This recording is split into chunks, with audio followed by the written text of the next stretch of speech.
Today I'm going to show you how I leveled the concrete in my basement so I could build a bedroom. Let's do this.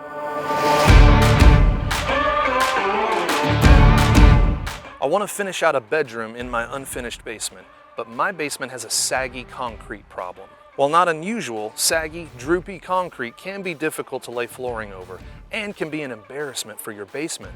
The concrete in this future bedroom space has up to 3 inches of fall from the center to the outside of the room. I gotta level this stuff if I want to build a bedroom here. I'm going to be videoing the entire process of finishing this basement bedroom on a budget, so make sure to subscribe to follow along. The most common DIY route for a job like this is to use a product called self-leveling underlayment, or simply concrete leveler. Concrete leveler is incredible stuff, but at $34 or more per bag, I'd have to drop a couple grand to get this concrete leveled. I want to do this job well and do it on a budget. So here's my solution.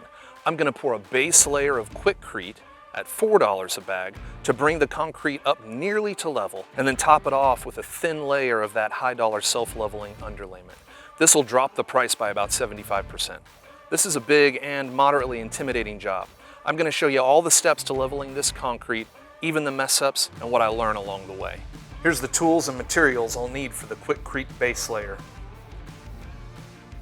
I start by determining the amount of fall from the center of the room to the outside. To do this, I use a 4-foot level on top of a 2x4 and raise the board on the outside of the room until the air bubble in the level sits in the center. I measure this height and write it in permanent marker on the floor. I do this about every couple feet since the amount of fall varies from 1 inch to 3 inches across the room. After cutting 2x4s for guideboards, I use shims to raise the guideboards as needed until the guideboard height matches the measurements. Then I use a hammer drill to anchor the guideboards in place. I drill a hole through the board and concrete and then attach the drivers sized for the concrete screws to drive them into place.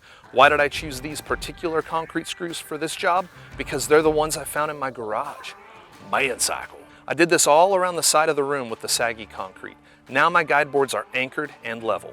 Now it's time to pour the Quikrete. To mix this stuff, I could totally go the old school route with a wheelbarrow and hoe, but I decided to rent a concrete mixer. $30 per day from Menards and well worth it. I enlist the help of a strapping young lad to do the heavy lifting for me here, because daddy's back ain't what it used to be.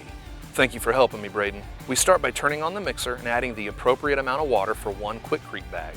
Next, we pour the bag of Quikrete and let the mixer do the work. While it's mixing, I use the paint roller to apply the concrete adhesive. Next, we wheel the mixer to our starting point and dump out concrete in place, and use our 2x4 to screed the concrete to the level between our guideboard and the high point of the existing concrete in the room's center.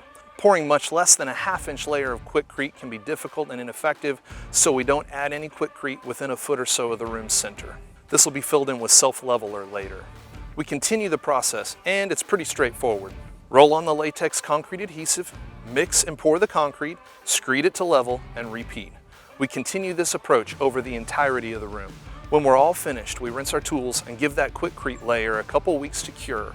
For now, I'm going to get me some Advil and have an Epsom salt bath, lavender scented. Now that the base layer is cured, we're ready to pour the top coat. It's a 2-person job because this stuff seizes up fast. All right, here's the tools and materials I'll need for that self-leveling top coat. I start by using more of that latex concrete adhesive to join the surfaces. To speed up the mixing process, I go ahead and measure out the amount of water needed for each bag of leveler in advance, and go ahead and fill my 5-gallon buckets with what I need. My handy-dandy father-in-law mans the hammer drill with concrete paddle attached. When thoroughly mixed, we immediately pour it into the space where it's needed. I spread with a squeegee, but gravity will do most of the work for me. We're off to a good start, but I notice a problem. The self-leveler poured over the Quikrete base layer is seizing up too fast. So we switch gears and fill the gap between the base layer and the center of the room first. 24 hours later, we're ready to pour the rest of our leveler. Man, I wish I could go tell my past self not to skip the concrete adhesive step here. This goober thought a little water would keep the self-leveler from drying out too fast, and it will, but so would the concrete adhesive. Well, live and learn. Now we pour our next level over the Quikrete to bring everything up to level. Covering it with water first did the job to keep the self-leveler from drying out too quickly. When all the leveler is hardened, I sand the ridges at the edges of each pour with a power grinder to flatten them. I find all the high points and grind as needed. While it typically isn't needed, I want to make sure that the concrete is nice and flat for the flooring to come. Next, I need to remove those guideboards. It probably would have been fine to leave them, but I have concerns that the organic matter in the lumber may cause problems down the road. I'll pull them out and backfill with more Quikrete later as needed. I unscrew the anchors holding the guide boards and use a pry bar to remove them. Holy smokes, this does not go well. Since the self-leveler ran over the guide boards in many places, it requires quite a bit of coaxing to remove. And oh, would you look at that? Some of the self-leveler is coming up. The concrete adhesive step that I decided to skip has come back to bite me. If I had it to do again, I would not skip the concrete adhesive, but it's okay. I'll fix that spot with some feather finish concrete patch in another video. Finally, I'm ready to pour Quikrete in the cavity that remains and bring it up to level. You'll notice that I don't bring the concrete in front of the garage door up to level yet. That's because it won't be a garage door when I'm finished with it. That's it. Now I'm ready for the next step, transitioning a garage door threshold into an exterior door threshold with window. I'll be videoing the entire process in completing this bedroom, so don't forget to subscribe if you want to follow along. See you next time.